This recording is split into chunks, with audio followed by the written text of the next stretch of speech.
केंद्र सरकार के जम्मू कश्मीर से धारा 370 को हटाने का निर्णय पर 11 दिसंबर को सुप्रीम कोर्ट की संविधान पीठ ने अपना फैसला सुना दिया है।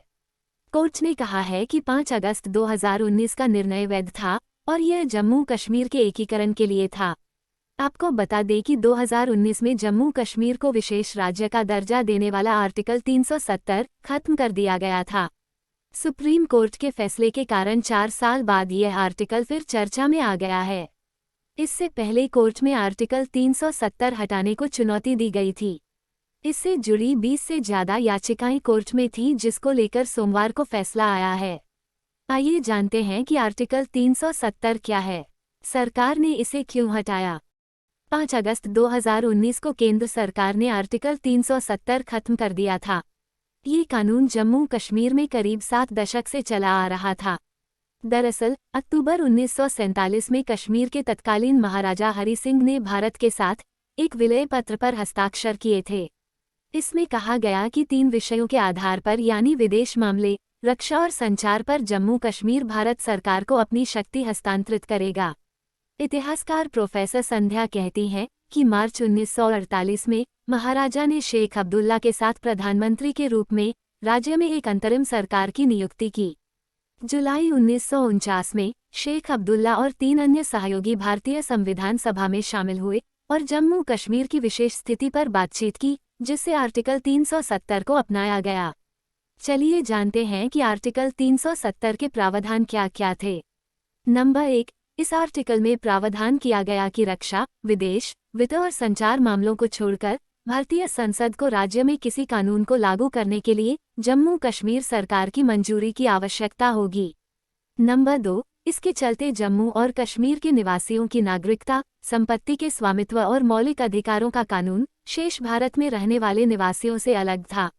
अनुच्छेद 370 के तहत अन्य राज्यों के नागरिक जम्मू कश्मीर में संपत्ति नहीं खरीद सकते थे। अनुच्छेद 370 के तहत केंद्र को राज्य में वित्तीय आपातकाल घोषित करने की शक्ति नहीं थी।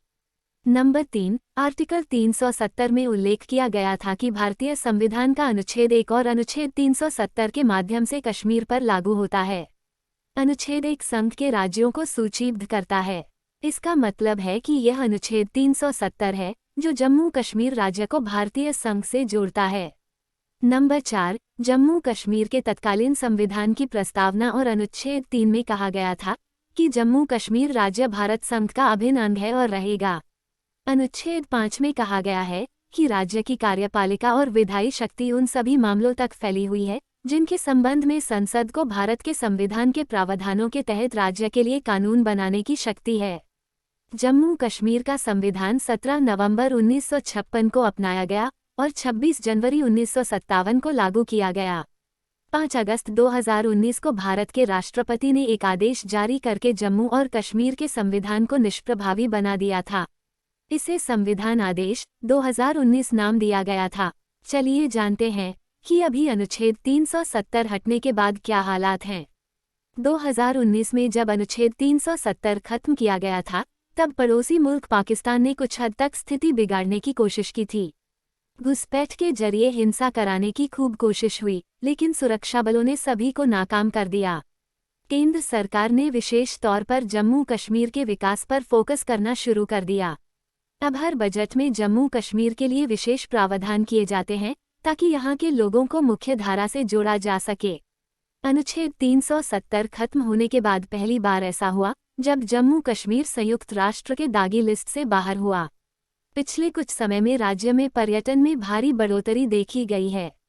जहां घाटी में दशकों बाद सिनेमा खुलने लगे हैं, तो वहीं पत्थरबाजी की घटनाएं और बंद के आह्वान लगभग शून्य हो चुके हैं। राज्य में निवेश की संभावनाएं लगातार बढ़ रही हैं और हर क्षेत्र में विकास के नए द्वार खुल रहे हैं। आशा करते हैं आपको ये जानकारी अच्छी लगी होगी। जानकारी अच्छी लगी हो तो वीडियो को लाइक और शेयर करना ना भूलें और साथ ही हमारे चैनल को भी सब्सक्राइब करें ताकि आप लोगों को इस तरह की वीडियो मिलती रहे।